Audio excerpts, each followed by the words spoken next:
Counting करना ही number कहलाता है, यानी a number is a count और मेजरमेंट। नेक्स्ट दीदी, नेक्स्ट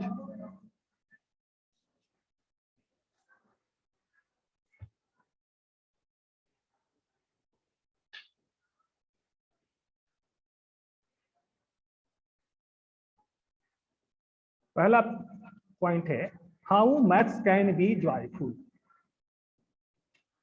तो mathematics teachers are expected to develop ideas to motivate students by joyful activities such as discovering, exploring, designing, strategy, and solving problems that we wrapped in maths games, puzzle, and some other activities.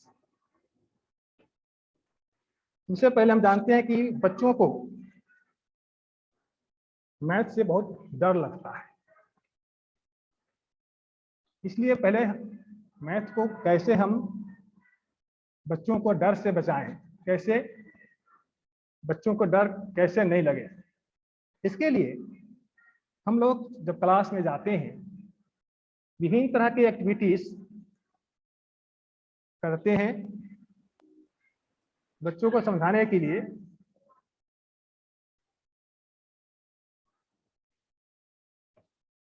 जैसे हम class में जाते हैं बच्चों को पहले कैसे वह बच्चा आनंदमय हो, इसके लिए क्लास में जाते हैं तो पहले कहते हैं कि बताओ आज तुम सभी अल्पाहार लाए होंगे,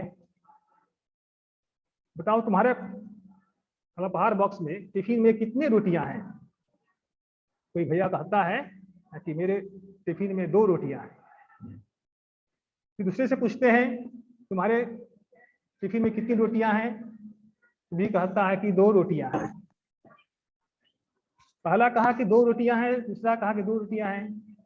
तीसरे से पूछते हैं कि बताइए कि दोनों ने बताया 2 रोटियां, कितनी रोटियां हुई, तो तीसरा कहता है कि 4 रोटियां हुई। यानी कहने मतलब कि आनंद आता है बच्चों से पूछने में। ठीक है, सबसे पहले हम बताएंगे कि कैसे करें मैथ का डर दूर। इसके लिए 5 टिप्स हैं। सबसे पहले बेसिक कंसेप्ट पर ध्यान देना होगा। बच्चा का बेसिक कंसेप्ट क्या है, मैथ के लिए यह पहली अनिवार्य शर्त है, टीचर्स के लिए भी तथा स्टूडेंट्स के लिए भी, दोनों के लिए बेसिक कंसेप्ट जरूरी है। दूसरा है कि बच्चे प्रश्न को रटे नहीं बल्कि प्रश्न को हल करने का प्रैक्टिस करें। तीसरा है चैप्टर के को बीच में छोड़े नहीं। अगर कोई चैप्टर स्टार्ट करते हैं, पढ़ाते हैं, तो उसको छोड़े नहीं, क्योंकि बच्चे बहुत करते हैं अक्सर कि कोई प्रश्न आया, भारी प्रश्न आ गया तो उसे छोड़ के आगे बढ़ जाते हैं, दूसरा चैप्टर शुरू कर देते हैं। तो इसमें है कि चैप्टर के बीच में छोड़े नहीं। चौथा टिप्स है कि पहाड़े और फॉर्मूले जरूर याद करें। इसके लिए जरूरी है कि पहाड़े और फॉर्मूले जरूर याद करें। और डेली रूटीन में, तो 5वां पॉइंट, डेली रूटीन में गणित को करें शामिल। ये 5 टिप्स से हम लोग बच्चे का दूर कर सकते हैं। एक ही तरह के बच्चों को करें, एक ही तरह के सवालों को कई प्रकार से हल करें। यदि किसी को हल करना है करते हैं, घटाव गुणा भाग का अपने दिमाग में यह कर ले कि कैलकुलेशन बहुत ही फास्ट हो जाता है। अगर दिमाग में ही कर लेते हैं जो घटाव गुणा भाग, तो यह कैलकुलेशन जो करते हैं वह बहुत फास्ट हो जाता है। जैसे एक उदाहरण है कि कक्षा में जब जाते हैं तो बच्चों को कहते हैं कि बताओ संख्या 2 है, इसमें 2 जोड़ दें तो कितना हुआ, सबसे पूछते हैं, बच्चा कहता है कि 2 और 2 4 हो जाता है। इस तरह से बहुत से उदाहरण हैं जिससे हम लोग सवालों को कई प्रकार से हल कर सकते हैं। अपने दिमाग में ही कर लेते हैं, कैलकुलेशन बहुत फास्ट होता है दिमाग से करने से। जैसे एग्जांपल है कि बैटमैन खड़ा है, क्रिकेट के मैच में बैटमैन खड़ा है और बॉलर बॉल फेंकता है, तो बॉल की स्पीड बैटमैन तक बॉल पहुंचने की 1 सेकेंड का 10वां भाग होता है। और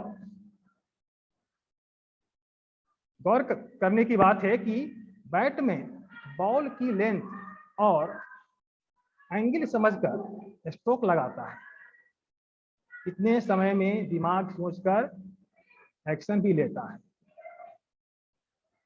जैसे खेल में हम लोग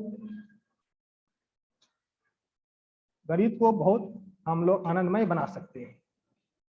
जैसे क्लास में गए और बोर्ड पर लिख दिए कुछ संख्याएं, सम संख्याएं, विषम संख्याएं लिख दिए और क्लास के बच्चों को 2 भागों में बांट दिए। जैसे आपको दिखा रहे हैं कि इस तरह से बोर्ड पर हम अंक लिख देते हैं, इस तरह से बोर्ड पर अंक लिख देते हैं। दिखाई पड़ रहा है अंक? जैसे लिखा हुआ है कि 14, 18, 20, 7। इससे हम लोग बच्चों को, छोटे बच्चों को, अक्सर 4थे 5वीं क्लास के बच्चों को सम और विषम संख्या की पहचान कराते हैं और क्लास में बच्चों को 2 भागों बांट देते हैं ग्रुप में, और एक ग्रुप से एक भैया को बुलाते हैं, कहते हैं कि दूसरे ग्रुप से दूसरे भैया को बुलाते हैं, कहते हैं कि कौन पहले, जो पहले इसमें रूल करेगा वह टीम जीत जाएगी। कहा जाता है कि इसमें 2 भैया आ गए, टीम ए और टीम बी के, कहा गया कि इसमें ऑड नंबर को गोला करना है। बच्चे आकर के समझ जाते हैं और गोला करते हैं। इस तरह से यह खेल की विधि द्वारा भी हम लोग बच्चों में अंक का ज्ञान कराते हैं, संख्या ज्ञान कराते हैं, सम संख्या और विषम संख्याओं की पहचान। ठीक जैसे आप देख रहे हैं कि मैथमेटिक्स टीचर्स एक्सपेक्ट करता है, डेवलप करता है आइडियाज को। जैसे यहाँ पर लिखा हुआ है आपके स्क्रीन पर कि 47 × 99 कैसे गुणा करें हम। तो 47 जो है यह 2 अंकों संख्या है, अब 99 भी 2 अंकों की संख्या है। तो क्या करते हैं, जो 47 है उसमें 1 अंक कम करके लिख देते हैं, 1 अंक कम कर दिया तो 46 हुआ। और क्या करते हैं, 46 हो गया तो इसमें 2 अंक 99 है तो कैंसिल हो जाएगा। अब 46 है उसको हम 9 बनाते हैं, 4 6 है तो 4 में जोड़ेंगे 5 तो 9 हो जाएगा। तो इसलिए लिखते हैं 4 6 5, 6 में जोड़ेंगे 3 तो 9 हो जाएगा। तो 4 6 5 3 जो हो गया, क्या हो गया, इसका प्रोडक्ट हो गया, गुणा हो गया। इसी प्रकार देखिए दूसरा एग्जांपल है 73 × 99 है, तो 73 में 1 कम कर देंगे 72। अंक 72 है, इकाई स्थान पर 2 है, दहाई स्थान पर 7 है, तो इकाई स्थान वाले 2 को 9 बनाना है तो उसमें 7 जोड़ेंगे तो 7 लिख दिए, और दहाई वाले स्थान में 7 है तो 2 जोड़ने पर 9 हो जाएगा। तो इसका प्रोडक्ट हो जाएगा 7279। इसी प्रकार से अगर मान लीजिए कि 47 × 99 3 टाइम्स है, 47 इंटू 9 इंटू 9 इंटू 9 3 टाइम्स है, तो उसमें यही नियम है। 46 में एक कम कर देंगे तो 46, और देखिए 2 अंक हुआ 47 और 3 अंक हुआ 49, तो 2 अंक तो पूरा हो गया, एक एक्स्ट्रा बचा है, तो 46 जो एक्स्ट्रा अंक बचता है उसको 9 लिख देंगे, और फिर वही 4 को 9 बना देंगे, 5 लिख देंगे, 6 को 9 बनाएंगे, 3 लिख देंगे। इस प्रकार 4 6 9 5 3। एक दूसरा उदाहरण है कि कोई भी संख्या का वर्ग निकालना है, जैसे 45 इंटू 45 करना है, तो हम इकाई स्थान वाले संख्या 5 को मल्टीप्लाई कर देते हैं, तो 5 मल्टीप्लाई होकर 25 हो जाता है।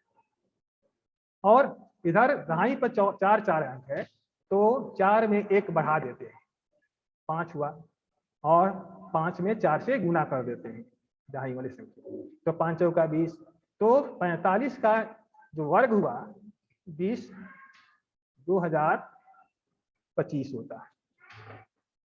उसी प्रकार से बहुत से उदाहरण हैं जिससे हम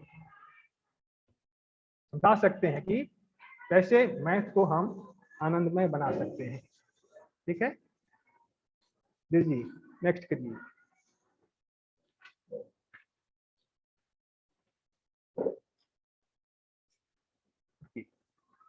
कैसे अब है कि गणित में कमजोर छात्र क्या करें।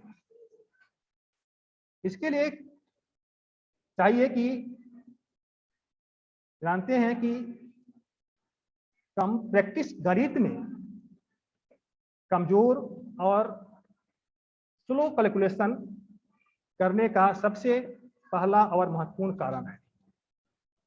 इसलिए अधिक से अधिक प्रैक्टिस करें। गणित की सबसे अच्छी बात है कि आपको याद नहीं करना पड़ता।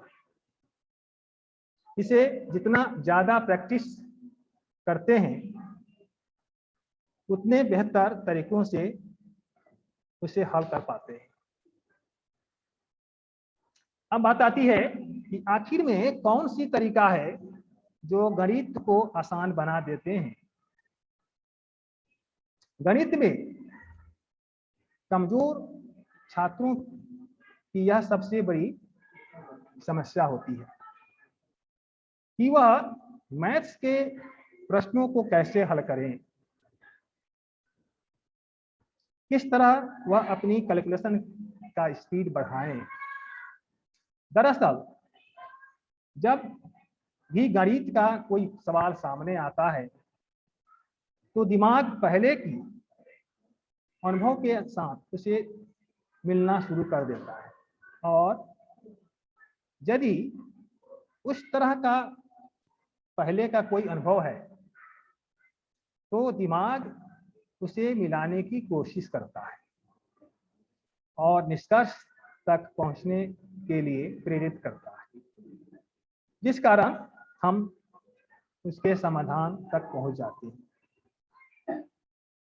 जो कमजोर बच्चे होते हैं उनकी मुख्य समस्याएं होती हैं कि सवाल देखकर समझ नहीं पाना, इसलिए उसे बार बार सवाल को पढ़कर समझना चाहिए।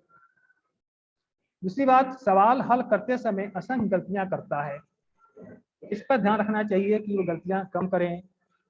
गणित पर समय दें, कम से कम दिन में 1 से 2 घंटा गणित पर समय दें। सबसे पहले किसी भी प्रश्न को या किसी टॉपिक को करना होता है, उसके लिए संपूर्ण चैप्टर को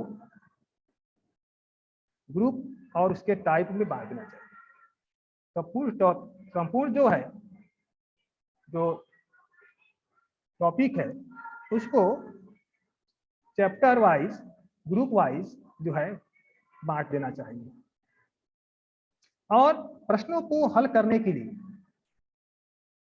छात्र साइंटिफिक मेथड को अपनाएं।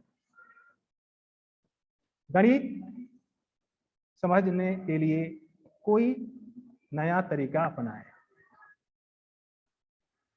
सबसे पहले है कि इसके जानने के लिए फास्ट कैलकुलेशन की जरूरत नहीं होती। ठीक है, आप बहुत सारे प्रश्न हल ना करें। यह नहीं कि बहुत सारे प्रश्न हल करें और गलत हल करें। इसके लिए अधिक कैलकुलेशन की आवश्यकता नहीं होती है। कम कैलकुलेशन करें और इस पर समय दें। कम से कम दिन में 1 से 2 घंटा का समय दें। ठीक है, next.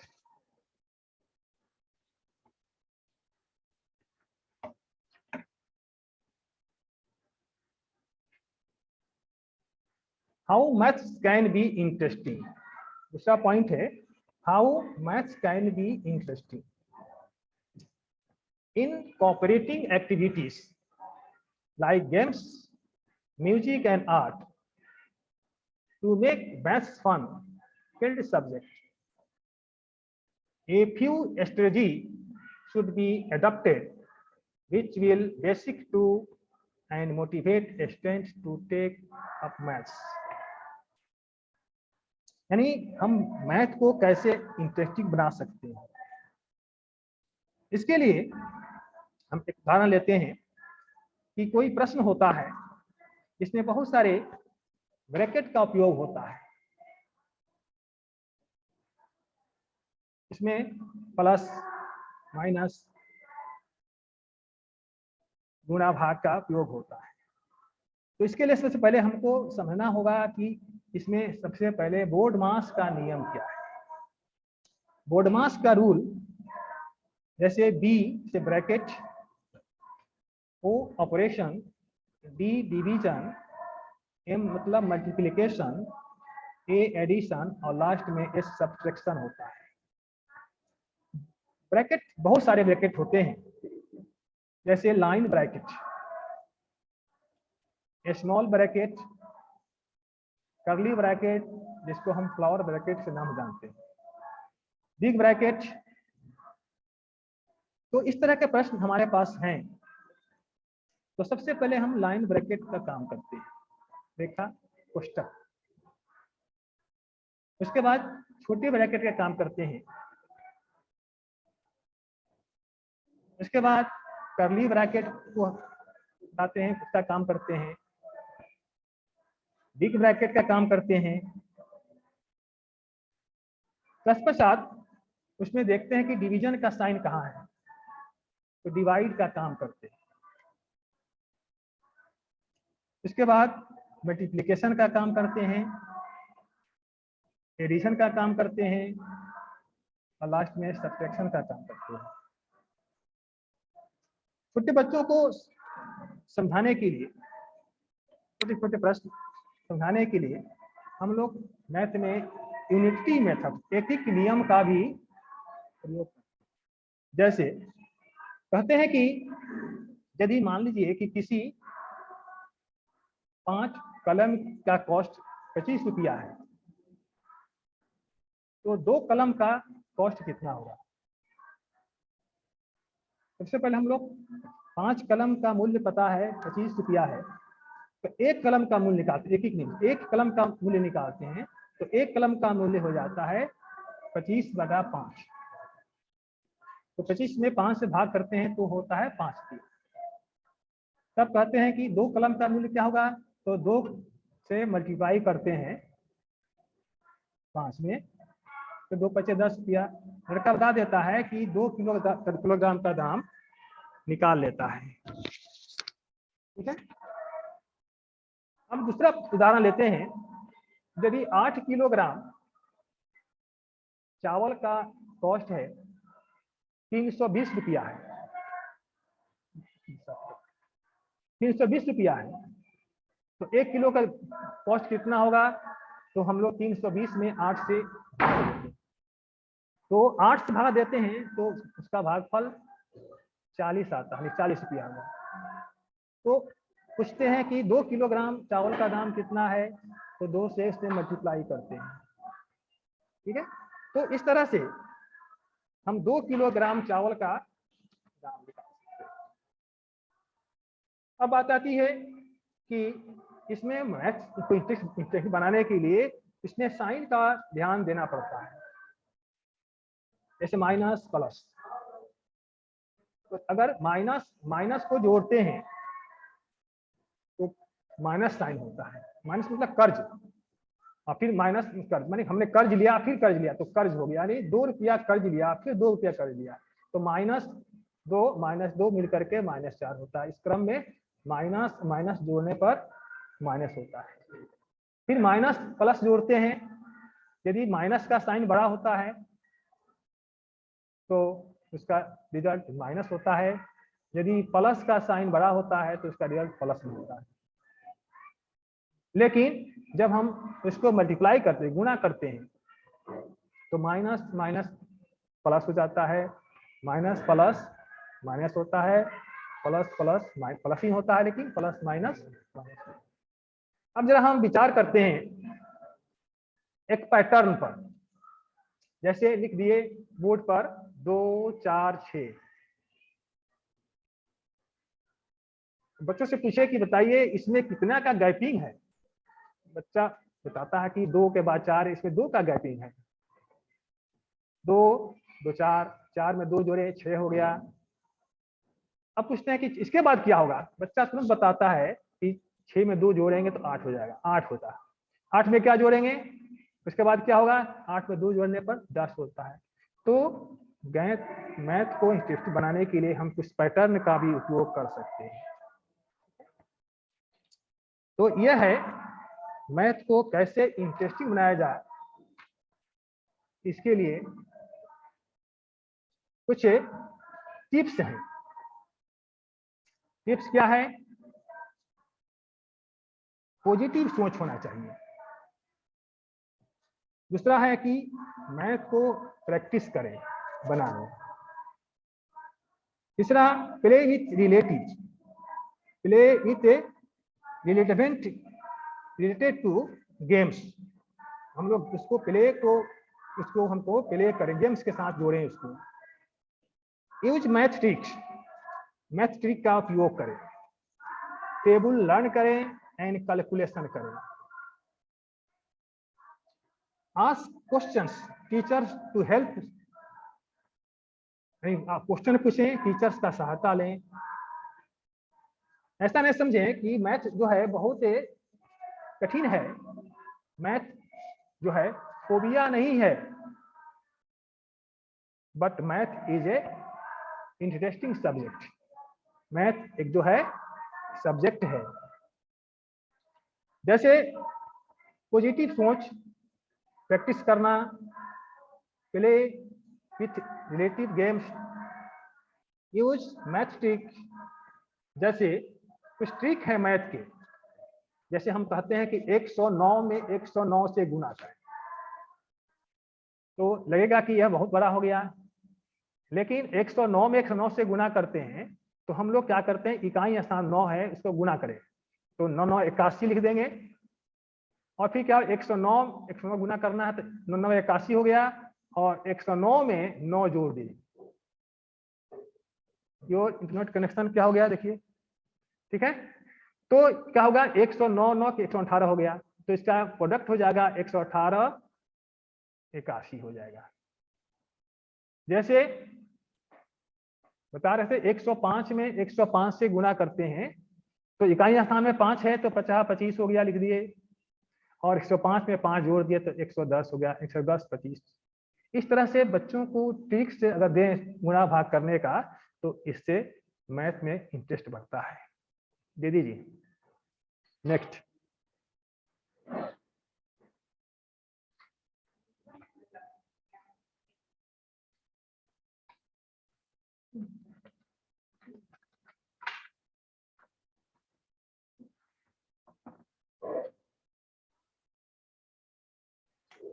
Learning mathematics. Why learn mathematics? Technology is everywhere around us and you need mathematics to master it. In fact, most top paying jobs need good math skills, such as doctor, vets, engineers, scientists, developer, financial officer, investment manager and more. यानी mathematics सीखने से क्या होता है कि ये fact है कि इसका उपयोग जो होता है बहुत से क्षेत्रों में होता है। And mathematics is not just number, just number नहीं, it about follow many jobs like fashion and interior designers be with fine math skill। अब है कि गणित शिक्षण का मुख्य उद्देश्य क्या है। स्कूल में गणित पढ़ाने का मुख्य उद्देश्य बालकों की तर्क शक्ति का विकास करना है। इसलिए गणित पढ़ाने में तर्क शक्ति के विकास का ध्यान रखना सूचना प्राप्त की अपेक्षा महत्वपूर्ण होता है। दूसरा कि गणित पढ़ाने का सही क्रम होना चाहिए। गणित सीखने का एक निश्चित क्रम होता है। पहले ठोस वस्तुओं के साथ काम करते हैं, चित्रों के साथ काम, और बाद में संकोच तथा प्रतीकों के साथ काम करना आवश्यक होता है। प्रारंभिक कक्षाओं में छोटे बच्चों के संदर्भ में यह क्रम विशेष उपयोगी है। ठोस वस्तुओं की अवधारणाओं को समझने में मदद मिलती है। बच्चा स्वयं कुछ करते हुए अनुभव करता है। हम लोग कक्षा में जाते हैं तो बच्चों से कहते हैं कि बताओ गिनती किसको याद है, हाथ उठाता है, उसे गिनती करवाते हैं। यह गिनती सुन करके बच्चे सीखते हैं। फिर पहाड़ा का अभ्यास कराते हैं। जैसे हम लोग ले जाते हैं फील्ड में, बैठा देते हैं, गोल नंबर में बैठा देते हैं।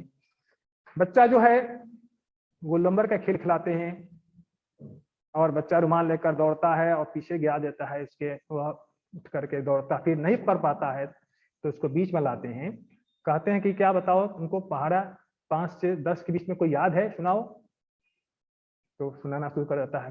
5 का पढ़ा शुरू कर दिया। कहता है 5, 5 दूनी 10, 5 तीन 15, 5 चौके 20, 6 25, 5 छक्के 30, 5 सत्ते 35, 5 बटे 40, 5 45, 5 10 50। यह सुनकर सभी बच्चों को याद हो जाता है। ठीक है।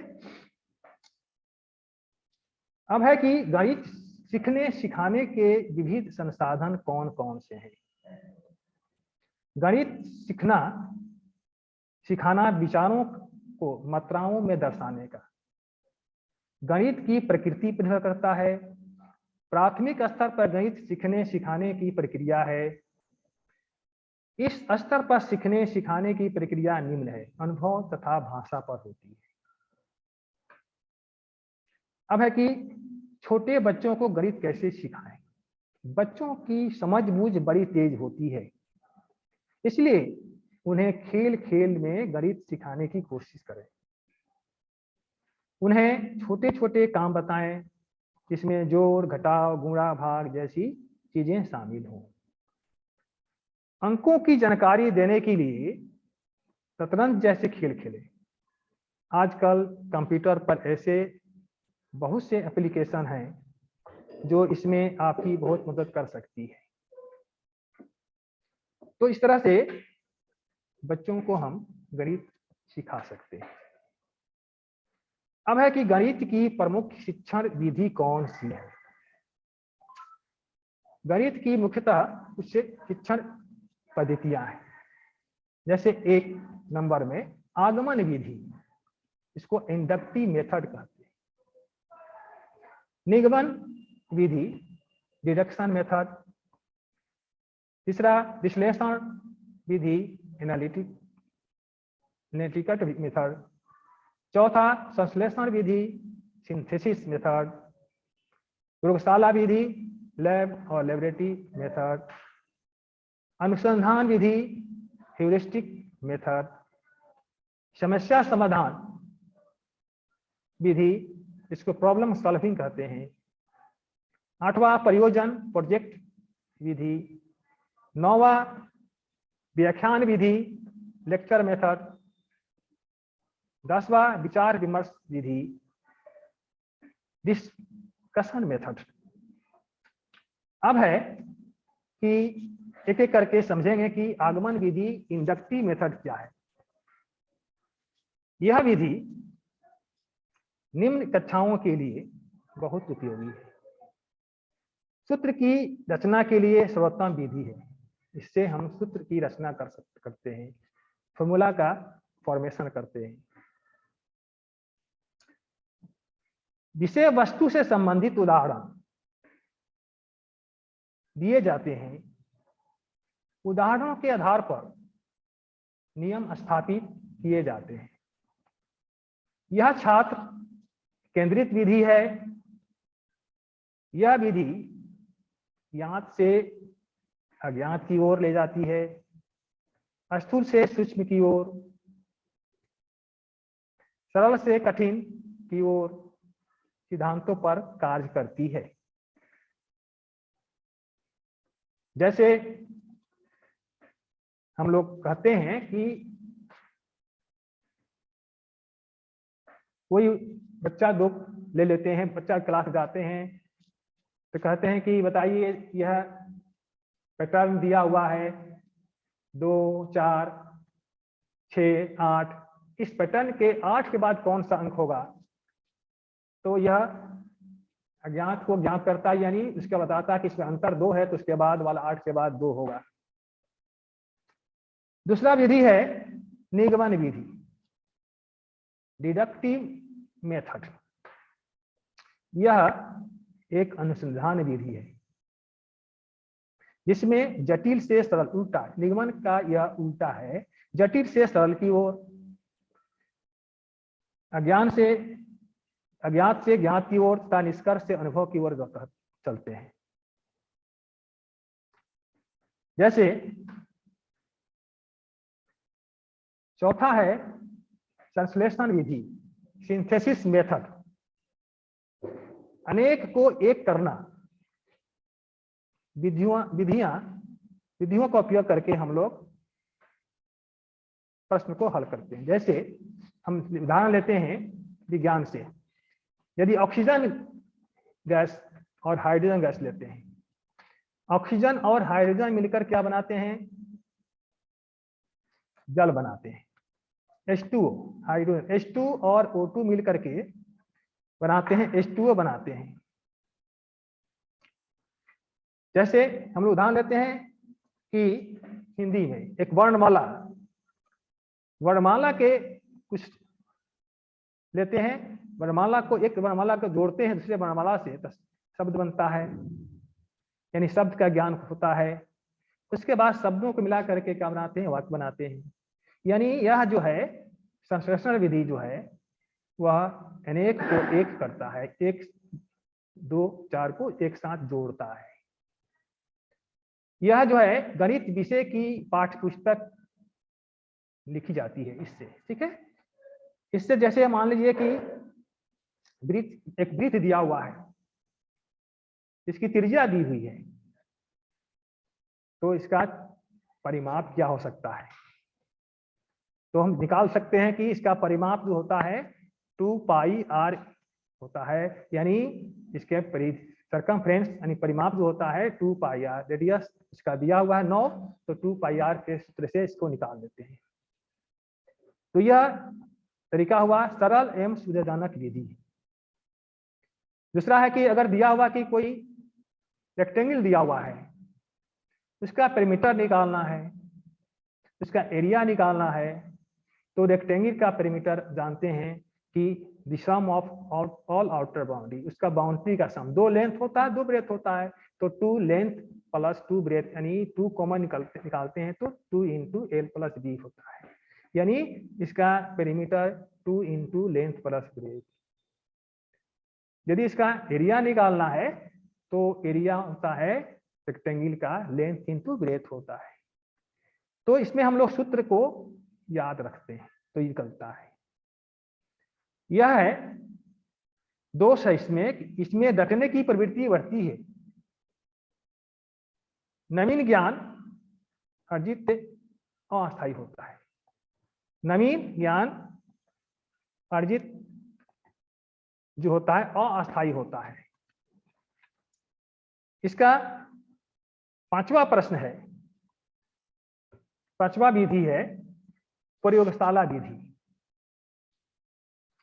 यह प्रयोगशाला विधि, प्रयोगशालाओं की आवश्यकता होती है। इसमें यांत्रिक तरीकों से इसको हल करते हैं। जैसे प्रयोगशाला में बच्चों को ले गए और बना दिया, एक ट्रायंगल बना दिया, रेक्टेंगल बना, एक राइट एंगल ट्रायंगल बना दिया, कहा कि इसके साइड को मापो, तो मापा, राइट एंगल वाला साइड 5, 4, फिर उसका माप किया, हाइपोटेन्यूस का माप किया और देखा गया कि इसके जो रेक्टेंगल बनाते हैं, राइट एंगल बनाते हैं, उसके स्क्वायर का सम जो है उसके हाइपोटेन्यूस के सम के बराबर होता है। तो प्रयोगशालाओं में इस तरह के जो कार्य होते हैं वह निश्चित कार्य होता है। अब है कि इस विधि में कुछ विधि के दोष भी हैं। दोष क्या है? यह खर्चीला विधि है, क्योंकि इसके लिए कक्ष की आवश्यकता होती है। लेकिन यह कक्ष की आवश्यकता होती है, जब कक्ष होता है इसमें कम संख्या वाली कक्षा के लिए है, यह कम संख्या वाली कक्षा के लिए ही उपयोगी है। यह छोटे उम्र के बच्चों में रुचि उत्पन्न नहीं करते हैं, ये इसके दोष है। लेकिन दोष के साथ ही इसमें कुछ गुण भी हैं। यह रुचिकर विधि है, इसमें बच्चे रुचि लेते हैं और समझते हैं, क्योंकि जो समझ होती है वो अस्थायी होती है।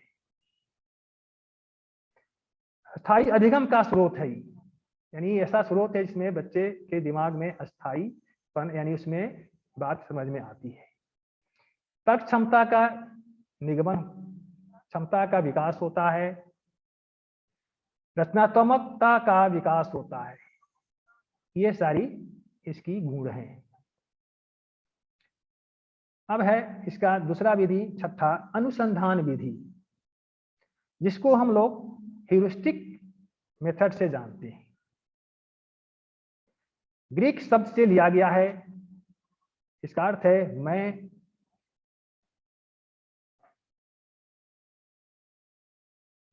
मैं खोजता हूं और मुझे पता चलता है।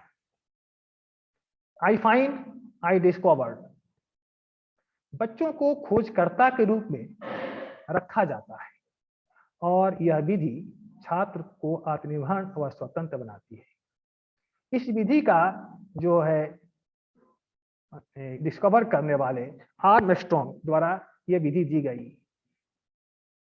जैसे एक लेते हैं उदाहरण में प्रॉपर्टीज ऑफ पैरेललोग्राम। बच्चों से एक पैरेललोग्राम का चित्र बना देते हैं, कहते हैं कि बताओ कि करो, इसमें ऑब्जर्वेशन करो कि इसमें कौन कौन सा साइड है, साइड का मेजरमेंट करो। तो देखता है कि बच्चा साइड, दो साइड अपोजिट साइड इक्वल होता है, इसके अपोजिट एंगल भी इक्वल होते हैं, इसके एडजेसेंट साइड जो होते हैं, ये एडजेसेंट एंगल का सम 180 होता है। बच्चा मापता है, मापने के बाद ये बताता है कि अपोजिट साइड इक्वल है, अपोजिट एंगल इक्वल है, डायगोनल इक्वल है। तो इस तरह से इसकी प्रॉपर्टीज का हम बता सकते हैं कि इसकी पैरेललोग्राम की प्रॉपर्टीज क्या है। इसमें ऑब्जर्वेशन करके, मेजरमेंट करके एनालिसिस करते हैं। अब है इसका सातवां विधि, समस्या समाधान विधि। समस्या समाधान विधि यह मनोवैज्ञानिक एवं वैज्ञानिक विधि है। समस्या विद्यार्थी के पाठ्यपुस्तक से संबंधित होती है। इसमें छात्र को करके सीखने का अवसर उपलब्ध है। इस विधि में विद्यार्थी के सामने एक समस्या रखी जाती है और विद्यार्थी उसका हल ढूंढने के लिए प्रयास करता है। अध्यापक हल ढूंढने के लिए प्रेरित करता है। जैसे उदाहरण के रूप में कहा जाता है कि किसी बच्चे को कि 5 किलो हम आलू खरीदते हैं, उसका दाम 100 रुपया है, तो 1 किलोग्राम का दाम कितना होगा। यह इसका हल विद्यार्थी ढूंढने का प्रयास करता है और इसको अध्यापक जो ढूंढने के लिए प्रेरित करता है, तो 1 किलो का आलू का दाम निकाल देता है। लेकिन इसके कुछ और भी गुण हैं। इस विधि से विद्यार्थी सहयोग करके सीखने के लिए प्रेरित होते हैं। यह विधि जो है विद्यार्थियों के बीच सहयोग और सीखने के लिए प्रेरित होता है। विद्यार्थी जीवन में आने वाली समस्याओं को हल करना सीखता है। यह विधि विद्यार्थी में वैज्ञानिक अभिवृत्ति के विकास में सहायक है। लेकिन इस विधि के कुछ दोष भी हैं। समय ज्यादा लगता है, पाठ्य पुस्तक का अभाव होता है, गति धीमी होती है क्योंकि इसको प्रश्न का हल ढूंढने में बहुत अधिक समय लगता है, इसकी गति बहुत धीमी होती है। दूसरा है नेक्स्ट मेथड, प्रोजेक्ट मेथड, इसको कहते हैं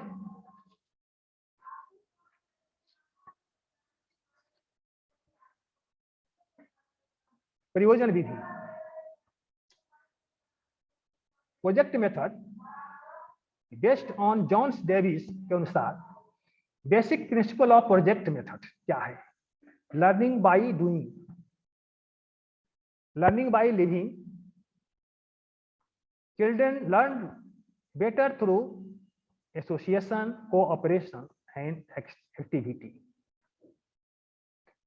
Steps involved in project method: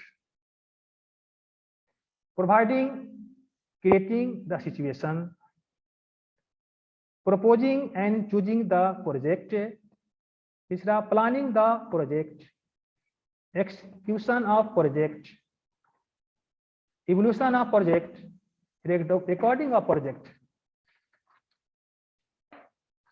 project जो बनाते हैं, इस प्रोजेक्ट मेथड की कुछ विशेषताएं होती हैं। पहला, योजना मितव्ययी होनी चाहिए। दूसरा, योजना छात्रों के लिए चुनौतीपूर्ण एवं रोचक होनी चाहिए। योजना का व्यक्तिगत तथा सामाजिक रूप से उपयोगी होना अनिवार्य है। चौथा, योजना में विभिन्न प्रकार के अनेक क्रियाओं का समावेश होना चाहिए। योजना संबंधी सामग्री ऐसी होनी चाहिए जो स्कूल अथवा उनके आसपास उपलब्ध हो सके। योजना विधि के लाभ हैं। इसका प्रयोग किसी सामाजिक समस्या के समाधान हेतु किया जाता है। इससे विभिन्न सामाजिक सिद्धांतों तथा मनोवैज्ञानिक नियमों का ज्ञान प्राप्त होता है। कार्य अनुभव विभिन्न क्षेत्रों में विचारशीलता, सामाजिक कुशलता इत्यादि विकसित करने में सहायता मिलती है।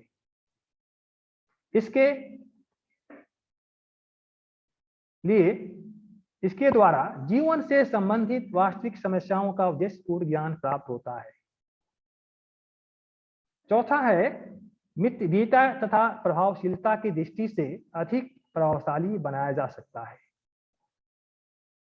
पांचवा, यह पिछड़े एवं अति प्रतिभाशाली छात्रों के लिए लाभदायी है। इसके साथ ही इसमें कुछ दोष भी हैं। यह विधि अधिक महंगी है। शिक्षण कार्य का व्यवस्थित नहीं हो जाता है। छात्रों को उचित मूल्यांकन करने में समय लगता है, समस्या होती है। श्रम अधिक खर्च होता है। उच्च स्तर पर केवल प्रोजेक्ट से शिक्षण नहीं किया सकता है। यह प्रत्येक विद्यालय में संभव नहीं है। नेक्स्ट विधि है व्याख्यान विधि, लेक्चर मेथड। यह विधि शिक्षण की सबसे प्रचलित विधि है। इसमें एक कुशल अध्यापक अपने व्याख्यान द्वारा पूरी कक्षा या एक समूह को उनकी समस्या के समाधान की विधि को परिचित कराता है। जैसे विचार करते हैं एक नंबर सिस्टम, संख्या पद्धति। जैसे हम वास्तविक संख्या के बारे में विचार करते हैं, रियल नंबर्स, कक्षा में लिख देते हैं बोर्ड पर रियल नंबर्स, और उसको कहते हैं कि रियल नंबर्स होता है, दो तरह का होता है। एक होता है रेशनल, दूसरा इरेशनल नंबर होता है। अब कहते हैं कि रेशनल नंबर भी दो तरह के होते हैं, एक होता है टर्मिनेटिंग, दूसरा होता है नॉन टर्मिनेटिंग रिपीटिंग डेसिमल्स।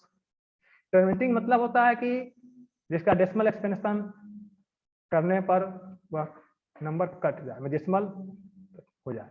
और दूसरा है कि repeating, terminating and non repeating decimals होता है। दूसरा है कि इरेशनल नंबर जो non terminating non repeating decimals होता है। तो इस तरह से हम व्याख्या विधि से समझाते हैं। चौथा अंतिम विधि है विचार विमर्श विधि। इस विधि में बालक और अध्यापक अपने तर्कों द्वारा अपनी समस्याओं को एक दूसरे के अनुभव और ज्ञान के आधार पर सुलझाने का प्रयास करता है। तो इस तरह से यह है हमारी लर्निंग मैथमेटिक्स, लर्निंग विधि। चौथा है भाई इंपॉर्टेंस ऑफ मैथमेटिक्स। जीवन में मैथमेटिक्स की इंपॉर्टेंस क्या है? Mathematics is also useful in everyday life. Investing money, interest rates, profit and loss, it is estimating costs, shopping, is it really a bargaining? चौथा understanding computers, designing rooms and gardens, planning trips।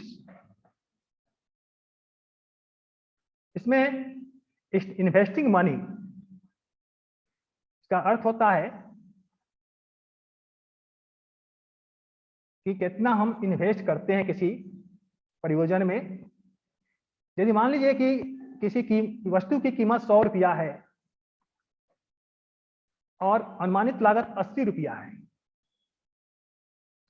तो इसमें कितना लाभ हुआ? तो कीमत 100 है और अनुमानित लागत उसमें 80 है, तो 100 माइनस 80 करते हैं तो 20 हो गया लाभ, प्रॉफिट हो गया 20%। अब है कि इसका प्रॉफिट परसेंट क्या हुआ है? तो प्रॉफिट परसेंट जो होगा वह 100 में 20 किया होगा, 20% प्रॉफिट हुआ। इसी प्रकार लॉस से संबंधित बात है। हमारे समाज और व्यक्ति के लिए यह जो है गणित एक अत्यंत उपयोगी विषय है, जो शिक्षा के उद्देश्यों में अहम भूमिका निभाता है। गणित एक अत्यंत उपयोगी विषय है। आज हर क्षेत्र में गणित की आवश्यकता है। कृषि के क्षेत्र में भी बीजों के माप और समय के माप में, खेतों की माप में, पैदा होने वाली जो फसलें हैं उसकी गिनती इत्यादि में भी इसकी आवश्यकता है। गणित के महत्वपूर्ण दैनिक जीवन में उपयोग पैसा, माप और खाना पकाने में, प्रोग्रामिंग करने में, खेल में, विज्ञान में, संगीत में और पहेलियों में भी इसका बहुत इंपॉर्टेंस है। APF के अनुसार 2005 में इसके अनुसार उच्च प्राथमिक स्तर पर गणित शिक्षण का मुख्य उद्देश्य दैनिक जीवन की कई समस्याओं को समझने तथा उन्हें हल करने के लिए तरीके प्रदान करता है। गणित एक ऐसा विषय है जो व्यक्ति को निश्चितता सिखाता है। गणित छात्रों में दृढ़ता और आत्मविश्वास उत्पन्न करता है। सत्य और असत्य की शुद्धि और अशुद्धि की जांच गणित के माध्यम से होती है। गणित छात्रों में आत्मविश्वास तथा आत्मविश्वास उत्पन्न करता है। इसके बाद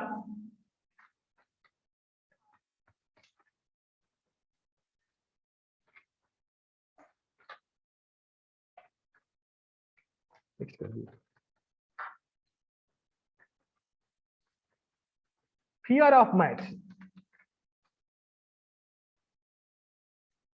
mathematical anxiety, also known as maths phobia, is an anxiety has a lot of different roles. Math anxiety began long before it was ever studied. Some students have anxiety about mathematical tasks because of their performance.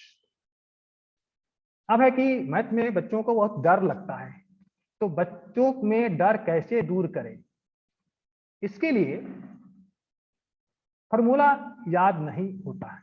डर कैसे होता है? बच्चों में formula याद नहीं होता है, कैलकुलेशन मिस्टेक होता है, मैथ समझ में नहीं आती है। इसके लिए बच्चों को करना चाहिए कि हम जानते हैं कि मैथ के बुक में बहुत सारे चैप्टर्स होते हैं, तो सभी चैप्टर में बहुत सारे फॉर्मूले होते हैं जिसको याद करना बहुत कठिन काम है। इसके लिए क्या करना हमको चाहिए कि जिससे हम फॉर्मूला आसानी से याद हो जाए।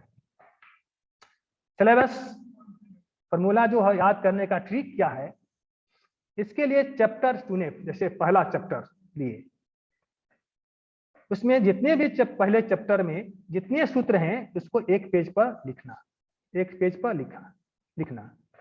दूसरी बात, दिन में एक बार उसको पढ़ना। ये नहीं कह रहे हैं कि पूरे चैप्टर को पूरा पढ़ना, दिन में एक बार पढ़ना चैप्टर को, बेस्ट क्वेश्चन को करना, उसके पर आधारित क्वेश्चन को करना।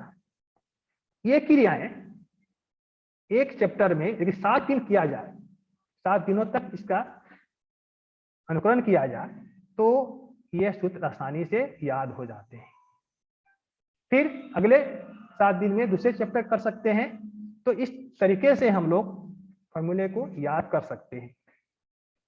जो फॉर्मूला याद हो जाता है उस पर कैलकुलेशन करना, प्रैक्टिस करना, प्रैक्टिस बड़ी संख्या का हल करना, प्रैक्टिस करना, बड़ी बड़ी संख्याओं का हल करना। इसको करने के लिए, डर करने के समझ में नहीं आने के कारण बेसिक कंसेप्ट नहीं होता है, इसलिए बेसिक कंसेप्ट होना बहुत आवश्यक है। Next,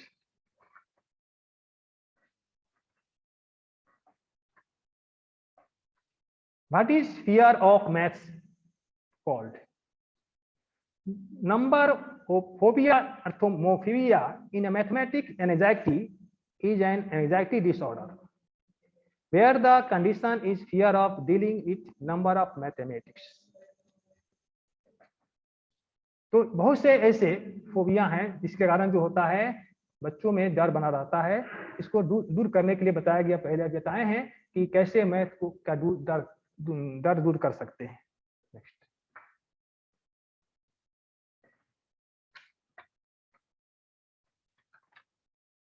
how to, next topic है how to create joyful learning in the classroom. पहला है कि find the pleasure in learning, music and rhythm. तीसरा, give student choices, let students create things, show off student work towards holistic learning, get outside, read good books. How to create joyful learning in the classroom. पहला कि find the pleasure in learning, ये क्या है?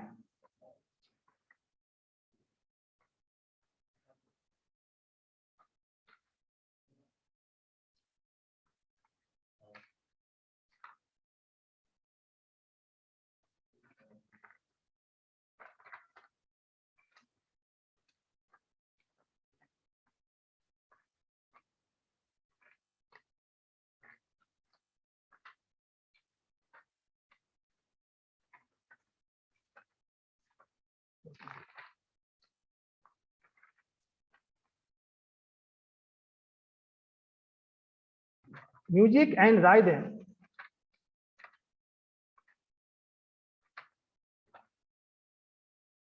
First है find the pleasure learning. If we want students to be changed with enthusiasm, if we want them to see a school and learning as joyful, we need to rethink how and what we teach. Let them enjoy learning as well as they enjoy games. Find ways to increase leisure with classroom. Second है music and rhythm. Many of things I remember most easily were learned with song. Ask you students to create songs and rhythm. Songs और rhythm की सहायता से भी हम लोग इसको हम क्लासरूम में क्रिएट कर सकते हैं joyful. When learning something new, and they will remember much longer and have as easier time retrieving the information for the test.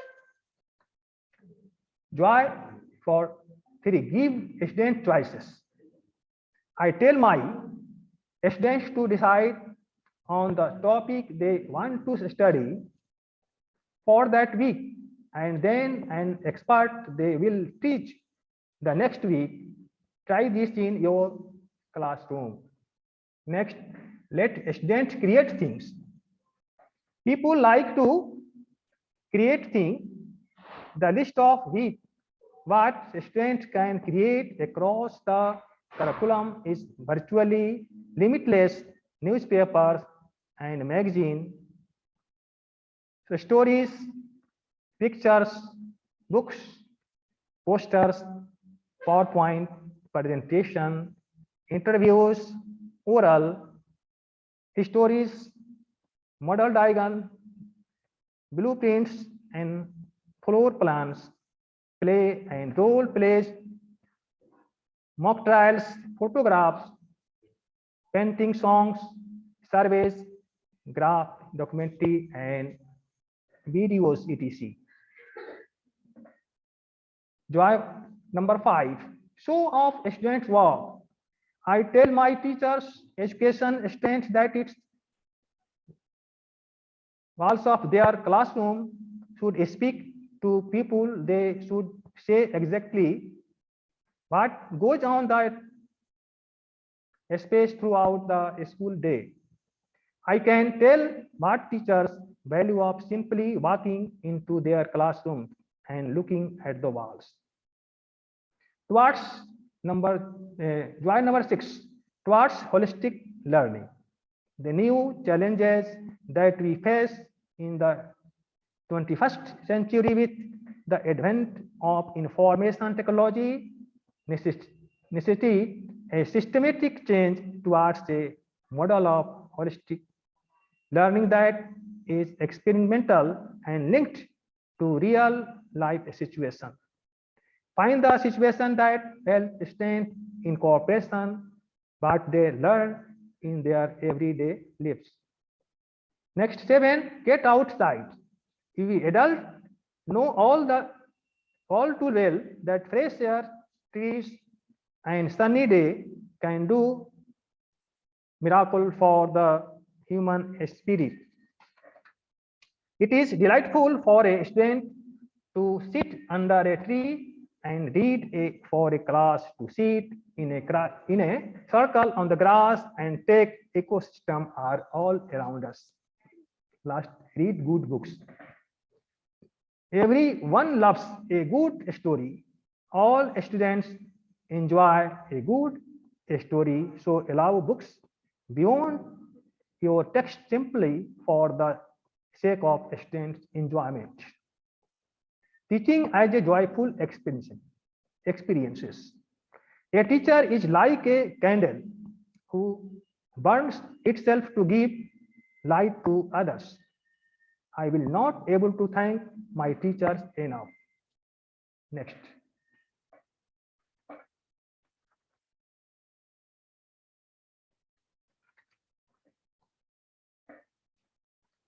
Math के लिए 10 amazing facts about mathematics. पहला question, which number cannot be represented by Roman? माने कौन सा number है जिसको Roman में नहीं लिख सकते हैं? तो है 0 and infinite. English mathematician John Wallis was invented by infinite in 1655. 0, a Hindu astronomer and mathematician Brahmagupta in 628 was invented 0. Invented 0.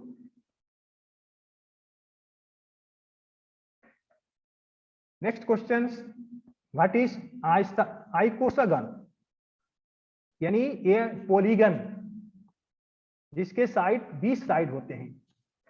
तो icosagon edges and vertices are equal to 20, symmetrical group D20 and order 2 into 20, internal angle 162 degrees. This polygon was discovered by Aristophanes. Number 3, plus and minus sign were used as early as what years? माने plus और minus का use सबसे पहले किस year में किया गया था? तो it has is used in 1489 AD. सबसे पहले प्लस माइनस का उपयोग 1489 AD में किया गया था.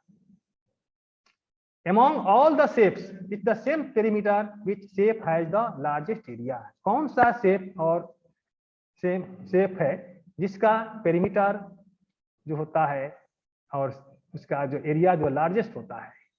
तो सर्कल हैज मैक्सिमम एरिया.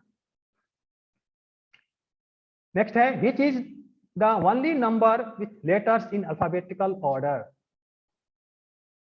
तो 40. ये 40 है. FORTY.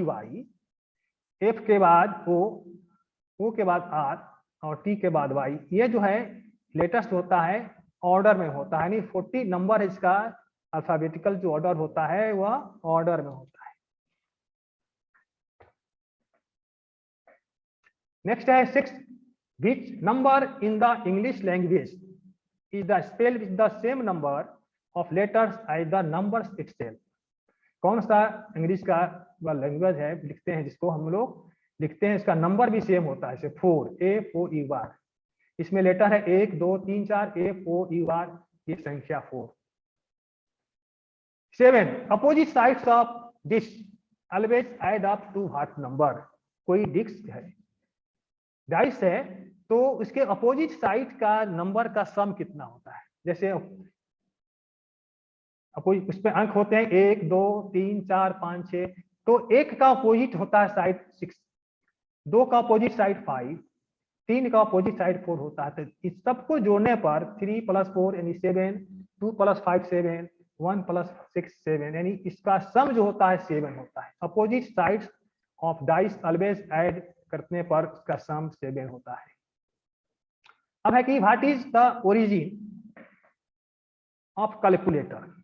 What is the origin of calculator? तो एबाकस जो होता है is the origin of the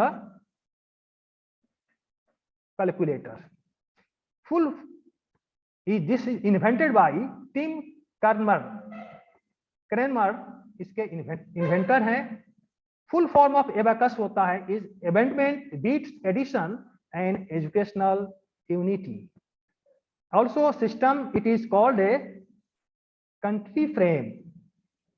He created for a robust calculating machine abacus. Kramer was blind and he built an abacus to help himself and other like him to calculate. Blind people still used his abacus for calculation. Tim Kramer was the father of abacus. So this is a full form of abacus. Number 9. Do you know the magic of number 9? Magic of number 9 क्या है? किसी भी number को हम लोग 9 से multiply करते हैं, जैसे 9 into 3 लिखा हुआ है 27, उसका सम क्या होता है? 2 + 7 9, 9 into 4 36, 3 + 6 9, 9 into 6 54, 5 + 4 9. यानी this number start from 9 and ends 9. Start 9 से मल्टीप्लाई करते हैं, उसका सम भी 9 होता है. नेक्स्ट है, people often say I did it is a jiffy. What is jiffy actually? तो a jiffy is a actual unit of time.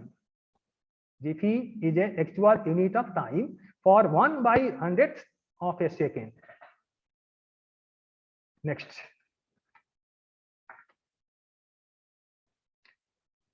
What are the components of joyful learning? Joyful learning क्या कौन कौन सा जो है components है? तो four components of the joyful learning. Safety. First, safety before students can succeed academically, they must feel safe both physically and mentally. Second, engagement. Third, connectedness. Fourth, support. For to live